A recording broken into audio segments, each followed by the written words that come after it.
Again, I'm Amy Youngie. I am the parent of a patient with CACNA1A, and I am honored to introduce Dr. Poduri this morning.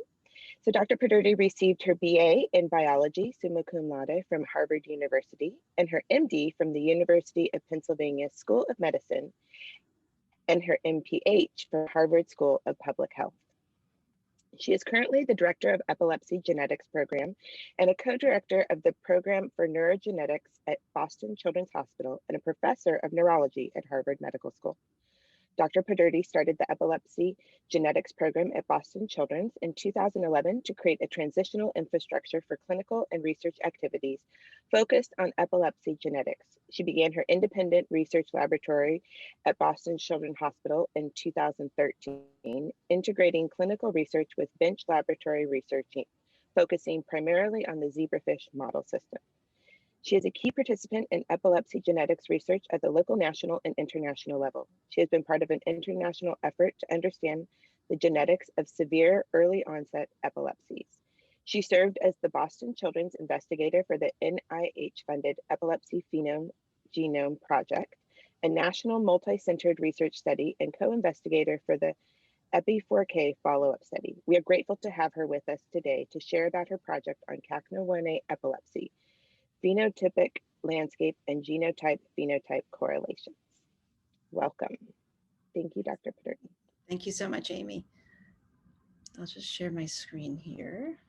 Great. So thanks again. As Amy mentioned, I'll be talking about CACNA1A epilepsy, the phenotypic landscape, and genotype-phenotype correlations as one of this year's grant recipients, along with my co-recipient, Ingo Halbig, who I know is on the call as well. So Ingo, if I miss anything, please don't hesitate to jump in.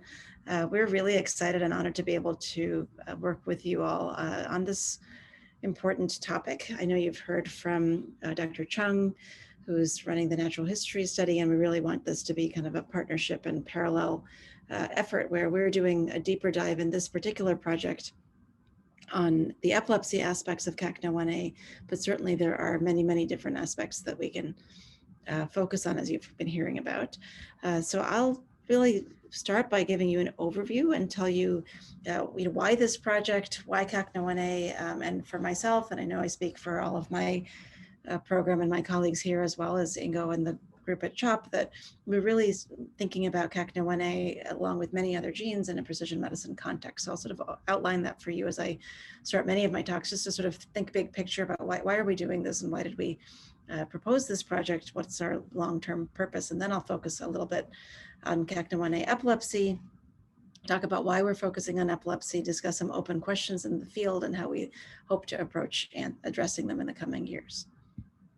So in terms of our overall precision medicine context, we hear a lot about precision medicine these days, and we talk about precision medicine as our goal for any number of different conditions, whether it's epilepsy or migraines or strokes or what have you. And really, when we talk about precision medicine, I think we need to think about the flip side of precision medicine, which is empiric medicine. I know nobody likes to say imprecise medicine, but I think our goal really needs to be that all of medicine and all of pediatric care needs to have as its goal precision medicine, to take the best care of each child, respecting what their underlying biology is and their own condition and their own specific features that make them distinct.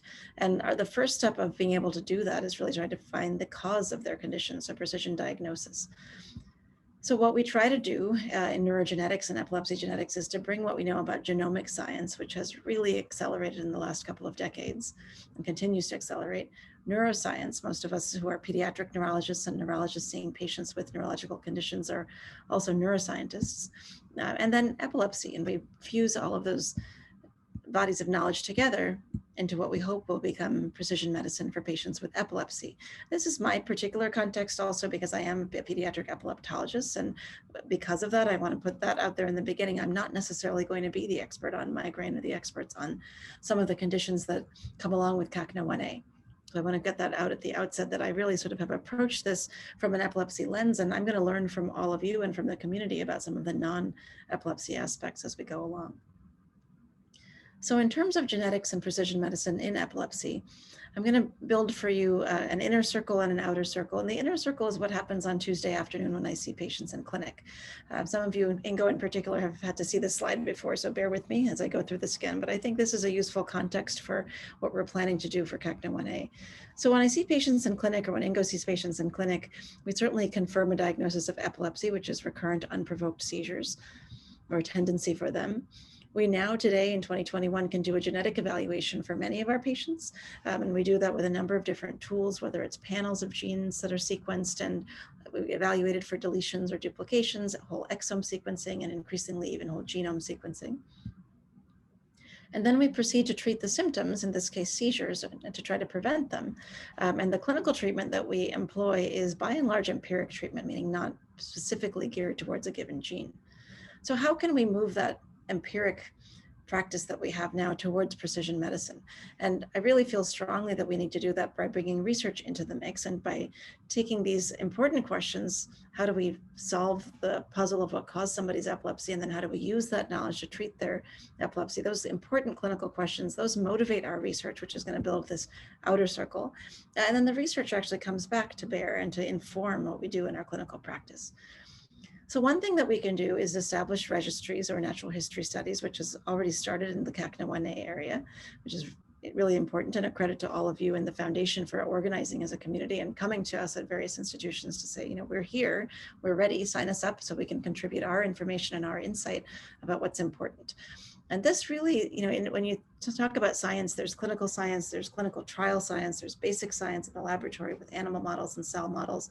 Each of them is really important, and I'm going to give them each their own little piece of the puzzle here. But particularly as we're talking about precision medicine, this piece, this bringing together families with children with CACNA1A epilepsy, for example, in a registry, in a study where we can look longitudinally in a natural history study that's going to look not just at the epilepsy, but many different facets, is critically important because we're going to identify from these types of studies what are the key core features of CACNA1A that are important to not just to describe the condition. We do a lot of that. We describe things, we write papers, we inform our colleagues and are informed by our colleagues, but also what are we going to use as the key outcomes for future trials that we hope to be able to foster and enroll patients in, specifically for CACNA1A. So this is critically important.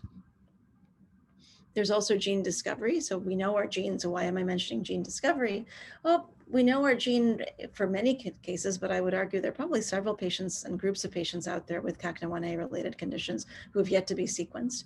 Maybe they don't have the most early age of presentation. Maybe they don't have what's ostensibly the most severe of symptoms, so they're not necessarily hospitalized and having lots of teams coming and thinking about what's causing this. But our gene discovery is going to be important because it's going to help us figure out the different changes in the gene that we can have. And also for patients who have, let's say, a classic presentation of epilepsy and familial hemiplegic migraine in a large family where there's multiple generations, and people look at that family tree and say, that's got to be CACNA1A or something awfully like it. But maybe that we have variants that we haven't been able to find yet because they're not in the coding regions. Maybe we need genome sequencing and more analysis. So gene discovery and genomic science is really actually going to be quite important, and any developments there are going to inform our research and our practice.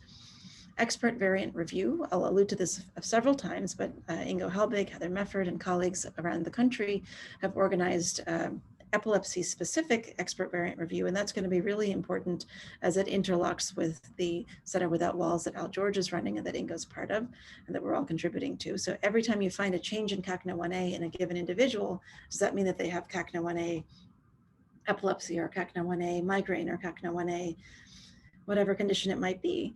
Well, maybe yes and maybe no. It's really important that we're very stringent as we evaluate the variants in this gene in each individual person, because we want a precise diagnosis. We want that because we want to be accurate. We want to be able to inform a patient or a family of an accurate diagnosis and really use that accurately and responsibly medically.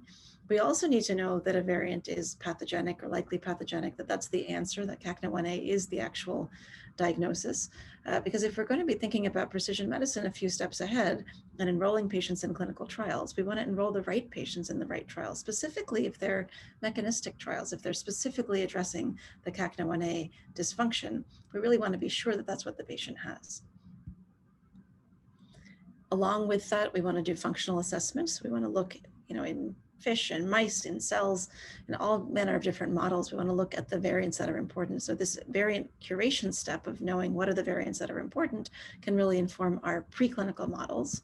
And our preclinical models, where we might test candidate treatments or screen for new treatments, are really important before we can then go to precision treatment for our patients.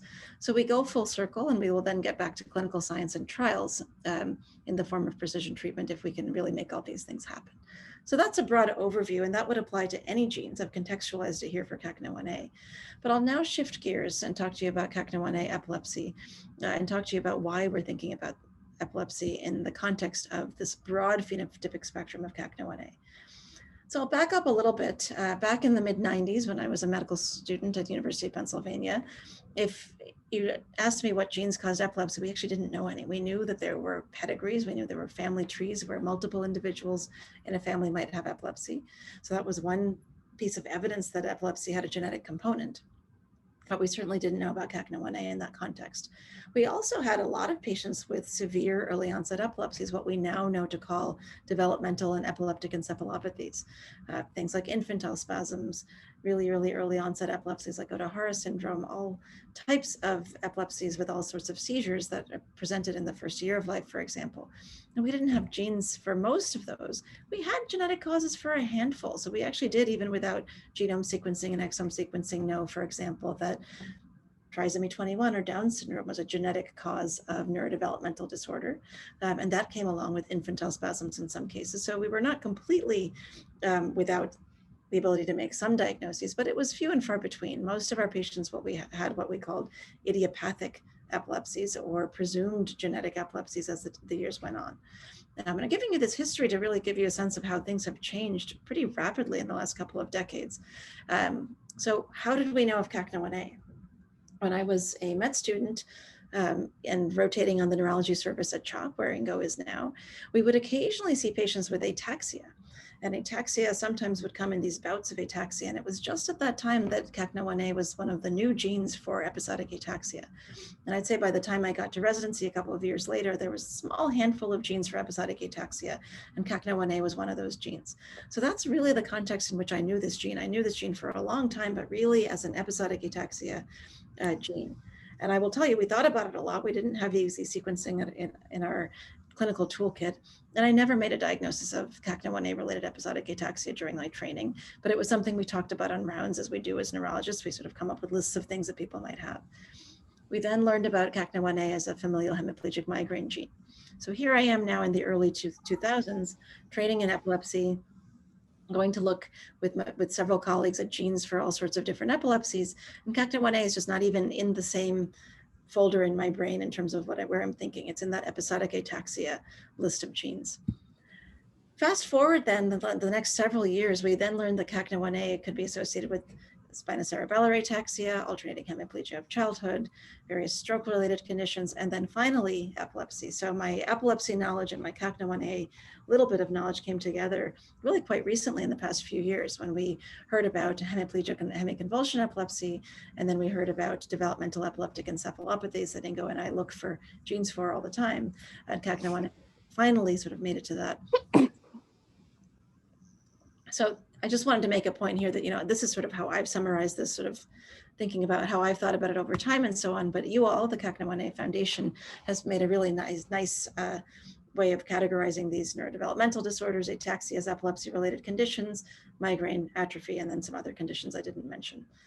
So really important to mention that, we might think about things from a medical perspective and a research perspective in one way, but families and patients are not necessarily thinking about them with that historical context. You're thinking about your children today and what they have and which one of these or many of these may be at play. So I just want to acknowledge that I think in terms of putting these various approaches and thought processes together, a lot of the important efforts have actually come from the foundations, particularly with CACNA1A. And this group has really sort of skyrocketed in terms of getting from a starting point to where you are now. So I wanted to acknowledge that. And it's a credit to you that we're here actually working on this gene in particular because of the interest you've shown and the ability to engage us as partners. So here's what we had for early epilepsy associations. This is from the channelopathy blog. And there were several associations, again, with familial hemiplegic migraine and episodic ataxia. As I mentioned, this is a cartoon of CACNA1A, the protein. And you can see there was a couple of red dots, a couple of green dots, and a purple dot here for paroxysmal tonic upward gaze, which is a recurrent, these are all recurrent variant sites. And then we had a single patient described with Lennox-Gastaut syndrome. So for those of you who don't know, Lennox-Gastaut syndrome is a form of early onset epilepsy. The hallmark seizures are tonic seizures or stiffening seizures, but you can have several mixed seizure types, often with characteristic EEG patterns, what we call a generalized paroxysmal fast activity on EEG, and a slow spike and wave background, which is thought to be the hallmark. So that's different from the 3 Hz spike and wave that you see from in patients with absence epilepsy, which can also be associated with CACNA1A. The slow spike and wave is slower than that and is associated with all of these other seizure types. So this was news in the epilepsy community. We hadn't thought about CACNA1A, and I mentioned all this time that this isn't what we were thinking about. So this really got CACNA1A on our epilepsy radar and also on specifically on our early onset severe epilepsy radar. I'll mention briefly a pilot study we're doing here at Boston Children's Hospital where we can't always sequence our patients clinically because of insurance hurdles, or maybe they have a relatively mild form of epilepsy, absence or benign Rolandic epilepsy. We know these conditions aren't entirely benign. So these patients with these conditions can have convulsive seizures, which is frightening and scary, and we worry about morbidity there. They can have cognitive effects of their seizures if they're ongoing. And so we've been sequencing lots and lots of patients. And of course, not surprisingly, because it's a broad range of patients and a broad range of genes, we are seeing CACNA1A there. And I mentioned this because sometimes when I'm speaking with groups of people who are focused on a single gene, the question arises, well, how applicable is this? Is this just those of us gathered in this small group, or is it broadly applicable to broad groups of patients?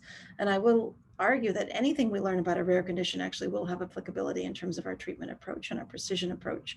But also this is a gene that's showing up now that we know to look for it. When we look at large groups of patients with epilepsy, it is a gene that we need to be paying attention to. And I think as we move forward with several large cohorts, we'll get a better sense of what is the prevalence of CACNA1A related epilepsy in our community. So I'm going to mention here a paper that's really important in highlighting one of the points that I'll bring up again, which is that it's not only that there are lots of variants that are popping up and we're learning about more of them, but we have this phraseology that we use, which is gain of function or loss of function. Is the protein doing more of what it's supposed to do or less of what it's supposed to do? So you've heard already, I'm sure, about the calcium channel and the importance of calcium flow and what that means for several different other products to be functioning the way they need to be functioning. And so there's a lot of ripple effects when we have a dysfunctional CACNA1A protein caused by a CACNA1A pathogenic variant. But it turns out that things can go in either direction. So this is important because if you're going to try to use genetic strategies to specifically address the CACNA1A protein, or if you're going to use drugs to specifically modify the function of that protein, if you can have things going up or down and you're going to modify them going the down or up, you need to know which direction your variant is actually affecting the protein. So that's critically important. And then in contrast to those handful of recurrent variants we had in that first patient with Lennox-Gastaut, we have several other patients with lots of different conditions. So EE is our epileptic encephalopathy, we now sometimes call DEE. And you'll see there's lots of red dots here, lots of different variants showing up, often in the same area. So this is important when we think about genotype-phenotype correlation. We think about, okay, if you've got a change in this part of the protein or a genetic change affecting this part of the protein, what are the symptoms you might see? And you can see there's a lot of red dots clustering here, and that clustering of red dots, the clustering of the epilepsies in certain regions is what we need to think about with our genotype-phenotype correlations. So moving on then to what we know and what we don't know. And I just want to, sorry, I'm going to mention one more thing. You can see there's de novo, which means it's out of the blue, not inherited in an individual versus inherited from one parent or the other. So what we know about the phenotypes is that you can have non-epilepsy phenotypes or epilepsy phenotypes, or both, in an individual and in a family. And I'm really reducing this to the most simple form, not to simplify it for this audience, but to simplify it in terms of concepts, because these are the sort of concepts we're going to focus on when we think about what types of things we're going to model in our downstream models and what types of things we want to think about in future clinical trials. Both groups are going to be important for you as an audience, for myself and Ingo as we focus on the epilepsy today, in our project, we're really going to focus on what types of epilepsies, what kind of outcomes are we going to think about for trials? Is it going to be seizures and seizure counts? Is there going to be an EEG signature we're looking to try to make better with future treatments? And what, if any, non-epilepsy outcomes are we going to think about, including in trials for patients with epilepsy? And that could be some of the classic CACNA1A features, the migraine, the ataxia features, could also be intellectual disability, developmental delay, and features such as that.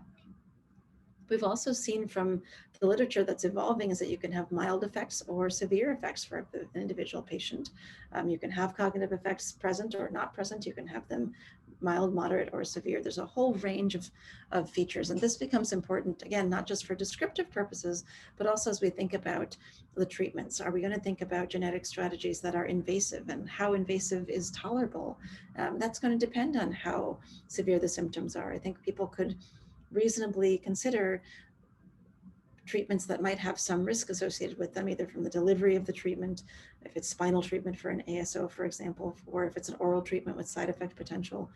We may have higher risk tolerance if we have more severe features such as epilepsy and severe refractory epilepsy, along with intellectual disability, versus if we have milder episodic features without cognitive features presence, we may not necessarily want to do a high risk or invasive treatment. So this concept of risk benefit is present in everything we do in medicine. It's no different here with CACNA1A.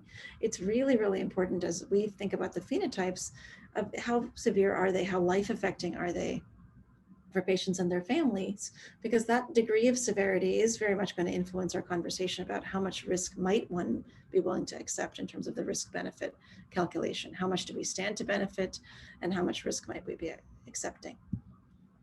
And then, of course, there's all of these unanswered questions about the genotype. We can first think about whether you have an inherited versus a de novo change or a variant. That's easy to answer now with our genomics strategies. But then, as I mentioned, do you have a loss of function variant or a gain of function variant? Or are the variants even really best talked about that way? Or do you see loss of function effects from a given variant, or gain of function effects from a variant, or maybe both in some cases? Again, not unique to CACNA1A. This is something we see with SCN2A very frequently, where you have different ends of a spectrum. And there's all sorts of ways that you might have, let's say, 10 different ways that a channel is studied in the lab in cells, and you might see some loss of function and some gain of function effects in the same individual with the same variant. So very, very complicated biology, and we need to respect that. So what are the questions we hope to address? One is exactly that. How can we tell what effects an individual variant might have on the channel and for the patient? And when might those effects happen? If we, let's say we're doing sequencing of a newborn and you had a specific change in CACNA1A, can we predict if it's going to have loss of function, gain of function effects for both? And can we predict what that's going to do to the channel? So could we predict what it would look like if we altered that channel and we looked in cells in a dish? That's important. Our colleagues Jen Pan and Al George are going to be looking at that for some of the variants that we study. But more importantly, what is that going to look like for the patient? What's going to happen? Can they be predicted to have migraines or epilepsy, or what other features? And when might that happen? When should we look out for them? Important for counseling, also important because we might want to think about preventive strategies in the future. If we know this variant is associated with this type of a change and it's predicted based on what we've seen so far to cause epilepsy that starts at 6 months of life, well, maybe we can get in there earlier. Maybe we can treat ahead of time and actually mitigate that effect or prevent it even. So this is what's going on in our minds as we plan this study that we're just about to start. And then how or can we pursue early precision therapy? On which features can we prevent? What types of interventions, oral medications, interventions that are specifically targeting the gene that can be helpful? I'll mention one here that has had a lot of anecdotal mention in the past, and this is verapamil, which is a calcium channel blocker. And we talk about it as a calcium channel blocker, which we know from using it as a blood pressure medicine and a migraine medication that it can have some non-specific effects. It can also have other effects on the channel. It's not strictly going to just block a gain of function effect, for example, and it might have a modifying effect on a number of different channels and not specifically CACNA1A as a subunit. And so as we talk to our basic science colleagues, we're informed that, you know, this isn't as simple as sort of on off, and here you can block with this non-specific blocker. And in fact, the verapamil effect that we've heard about anecdotally might not even be specifically a CACNA1A effect. And that's a lot to think about as we actually have seen it and heard about it used empirically. And I know I've encouraged that because it's a good central nervous system medication that we know works for migraine. It gets into the brain and maybe it will help with seizures as well. But that's sort of rational approach to things. It's not a precision approach to things. And we'd like to potentially be able to organize ourselves, look at responses to treatment from a number of different treatments, and also be more precise in how we approach these treatments. So what are we planning to do between Boston Children's and CHOP as we approach CACNA1A epilepsy? We set out to address 3 different aims. One is to simply ascertain individuals with CACNA1A variants and assess whether the variants look pathogenic. So by ascertain, I mean find you all. So we found several of you, but we haven't found all of you, and we're grateful to the foundation for helping us find several of you to get things started and be able to actually submit a proposal to the group.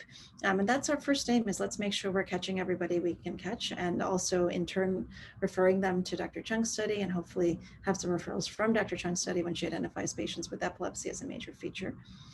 Aim 2 is to comprehensively characterize the epilepsy phenotypic spectrum. So within the broad CACNA1A spectrum, what does the epilepsy look like? We've seen absence epilepsy, we've seen generalized tonic-clonic seizures, hemiconvulsive seizures, all sorts of seizures, and we want to get a sense of what are we looking for. Again, we want it to be descriptive. We want to be able to inform families with an early presentation what you might look for down the line. But we also really very much are thinking about what would a trial look like if we had a genetic strategy, if we had a specific strategy. What types of seizures should we look for? Should we count? Should we anticipate might change on a month-to-month or week-to-week basis? So this is really critically important. Aim 2 is really in some ways our clinical trial outcome definition from an epilepsy perspective. And then finally, along the same lines, to delineate those genotype-phenotype correlations. So in terms of aim 1, I've mentioned we're sort of hoping to enroll across the different sites. We have a team at CHOP, a team at BCH ready to enroll.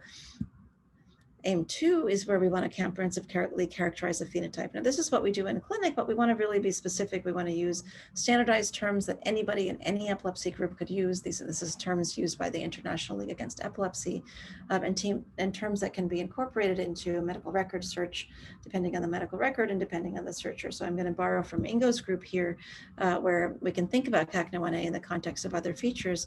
And here you can see the age on the x-axis, and you can see that the types of features that show up in a group of patients. So here we have febrile seizures, generalized tonic seizures, and symptomatic seizures that happen at various times over the lifespan. And this can be used in many different epilepsy contexts, and we'll put it in the CACNA1A context. And finally, we want to delineate those genotype-phenotype correlations. As I said, which types of changes in which parts of the protein are likely to give you which features. So epilepsy, yes, no, and maybe even epilepsy, which type. And really importantly for prognosis, but also for trial design, yes or no, cognitive impairment, developmental delay, ultimately intellectual disability. So all critically important questions that we'd like to be able to answer prospectively in the future. Right now, we're sort of looking backward and trying to take stock of what's been going on in the last several years as we've diagnosed patients with CACNA1A and epilepsy. Again, it's only been a few years, and so we have a lot of work to put things together and then move forward more prospectively. So in addition to that, we're going to try to validate and correlate what we find in our clinical research teams with the bench data that Jen Pan at the Broad Institute is going to do. I'm going to say here that we were hopeful we could take lots and lots of patients to be enrolled and be able to have functional data on lots and lots of them. And we had to have a reality check meeting with Jen and Al George, who's at Northwestern, in terms of how long it takes to do these experiments. It really, each variant that they characterize is a whole set of experiments that needs its own whole team, just as enrolling patients and all of the work in aims 1 through 3 takes a whole set of teams together, working together. So being mindful of that, we wanted to sort of help them vet which variants we should start with. And we thought it would make sense to do recurrent variants because it'll have impact directly, potentially, on the highest number of patients. That doesn't mean if you don't have a recurrent variant, you're never going to be studied. It's just going to take a longer time, I think, to get there. And we hope that what we learn about the recurrent variants might actually translate to then all variants in the vicinity of those recurrent variants, which then hopefully will get to many of the patients represented in the group.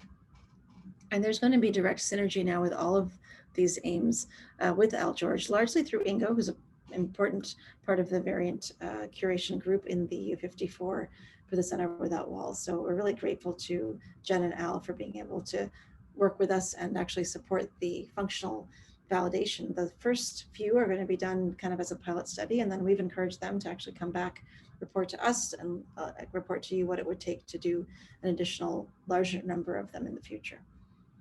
So this has been really aspirational. I wanted to thank you all, patients and families alike, as well as the foundation, for bringing us here and bringing us together and bringing us to this gene. I know the CHOP group has been thinking about CACNA1A, both from an epilepsy and hemiplegic migraine perspective. We have as well, largely because it's something I heard about from Epi4K, and we're starting to see patients. And it's important to us because we're starting to see patients as our part of our large umbrella with epilepsy genetics, where we see lots of patients with lots of different genes and different people are focusing on different ones. You all coming together have allowed us to focus on this gene, which is important for us as physicians. It's important for us as scientists. We hope it brings some important work to the patients and families we see. It's also really important for our trainees, and I'll highlight our newest research assistants who are pre-medical trainees, and the work that they do in the next couple of years, enrolling patients with unknown genetic causes, but presumed genetic causes, but also the work that they do enrolling patients with CACNA1A variants is going to affect the rest of their careers. So they're at the very beginning of their career, where I was back in 1996 when the gene was just associated with neurological diseases. And they're now going to learn about this gene as something that has lots and lots of reach with many, many different patients with epilepsy and all of these other syndromes associated with it. And so just think of the impact just that first publication from 96 had on me as a trainee. And now you've got the opportunity to impact this whole generation now of new trainees. So this is really exciting work. It's really important work. We are just at the beginning. And I'll say to you what I've told to some of you who are on the call in the past in different settings, and what I tell to many of our patients where we're just getting started. We're likely to learn more from you than you're to learn from us. So I want to start this whole project with that said, and with the humility that needs to be part of this. And if you see something that's interesting that we're not covering, by all means, let us know and tell us, hey, you've missed this important feature. Or do you know we all have this feature on our EEG? Or by the way, we've all tried this medication, it doesn't work. Can you stop prescribing it? Those are the sorts of things that we really would like to hear from you. And you may together come to that as a group before we are discovering it ourselves in our broad reach of all of the patients. So please do come forth and let us know where we should be heading if you don't think that we're heading there in the first pass. Thanks so much, and wanted to leave time for questions. Thank you so much, Dr. Poduri, for your important work. We are grateful to have you here. We do have a couple questions to start. And if other people have questions, feel free to use the reactions button and raise your hand, or go ahead and write it in the chat. So the first question is, how can we get a functional characterization of our child's variant? Our local neuro does not know of a lab that does this. Can you recommend one he can order this from? So that's a great question, actually, that this is applicable to everybody. And the truth is that we can't do it very quickly. So it needs to be done in a research laboratory. And there, as we are finding more and more genes and then more and more variants in each gene, like CACNA1A, the first step is just to sort of figure out who can even, which of these genes can be approached functionally. So the ones that can be approached functionally are not all of them. So it turns out that CACNA1A is already sort of a leap ahead of many of the other genes we find, because there are functional assays. People can take cells from all different types of backgrounds and put the different variants in the cells and study them. And they study them with putting electrodes into them. They study them basically when we do an EEG on a child, we put electrodes on their head and look at the electrical activity. If you've got cells beating in a dish, you can actually put an electrode right there and record the electrical activity of those cells. So that's very powerful, but that takes a whole large group of people. You need to have somebody growing the cells, preparing the cells, who can be an expert electrophysiology recorders. And so right now there's not a way to order it. What I would suggest for everybody out there who doesn't have a variant that's already been tested is to get in touch, through the foundation, through Lisa and Amy and others, enroll in our study, myself and Ingo's, as well as with Wendy's. And so we'll know about your variant. And then we're going to try to funnel these all through the U54 that I'll set up and through GenPan to get a queue. Now the queue is long, and I'm just going to say this now because I have felt the frustration of some of my patients' families where we've been in queue for 3, 4, 5 years in some cases, not necessarily for this gene, but for other genes. And, you know, why does it take so long? And it takes so long because it just takes a long time to do these experiments, right? And once you get something, you get all excited, but you need to repeat it and make sure you've got reproducible data. So that doesn't mean we're waiting for years and years for new advances in the field. It means that we're going to be putting our data together, but get in queue and we'll put you in queue, and then ping us every year or so and say, hey, what's going on there? Just, you know, get to the top of our inbox and we'll get to the top of their inboxes, and also the conversations that Ingo and I have with these folks, so we can keep that energy alive and make sure the interest is really expressed across the community. I think the more a basic scientist can know, hey, this really matters, somebody's out there who cares about this experiment, that is extremely motivating for us in our zebrafish work, and for the folks who are doing the CACNA1A characterization. It's incredibly validating for them and also inspiring for them to know somebody really cares that this experiment gets done. And can I just make one quick comment? And I think just for families, I think it's important to know that functional characterization of a CACNA1A variant at this point does not have a therapeutic consequence. So this is not a test that will kind of change what your physician is going to do. This is not a test where we can, at this point, test specific medications, but this is research. And I think it's really important to kind of say, what is our kind of goal? What do we see as we think in the future, and is this really necessary for clinical decision-making right now? And I think it's just important to keep these two things apart. Fascinating. I think we have time for one more question, if you do as well. The question is, during a long-term EEG monitoring, how is it determined which is which, a seizure or hemiplegic migraine? So that's very tricky, and we're often at the intersection of this. It really is a combination of, you know, what we see on the EEG, what we're seeing clinically, and there is this sort of interplay and interaction. And I might actually, since Ingo's back on, Ingo, see if you want to address that, since I know you're really trying to tease out this Right. Yeah. line, blurry fine line. Yeah. So I think this is I think this applies to a subset of our CACNA1A patients who have hemiplegic migraine and who may have seizures in the setting of this. So think of a hemiplegic migraine as almost like a severe change in the brain, almost like a brain injury that has consequences. And one of these consequences may be seizures. Usually the question whether there's a seizure or not, an EEG can answer. So if your team tells you that there's a seizure on the EEG, it's typically not a question whether it's a seizure or not, but how can we explain this in the entire context? Are we talking about epilepsy, so unprovoked seizures that happen without a cause, or are we talking about a provoked seizure in the setting of a hemiplegic migraine attack? So I think, and this is a question that we often only can really answer in hindsight, where we have to say this was the kind of course of this episode when this happened for the first time, and this is either new onset epilepsy or what we call a provoked seizure in the setting of a hemiplegic migraine attack. Thank you so much for being with us today, Dr. Poduri, and for all of your work on behalf of our children and our patients. And Dr. Helbig, thank you. Do you have any other closing remarks you'd like to share with us? I'd just like to thank you. We're, you know, Ingo and I have been friends and colleagues for a long time, and this is a really fun opportunity for us to get our teams together. And we hope that energy that you've all inspired us with will lead to some exciting results. Wonderful. Thank you.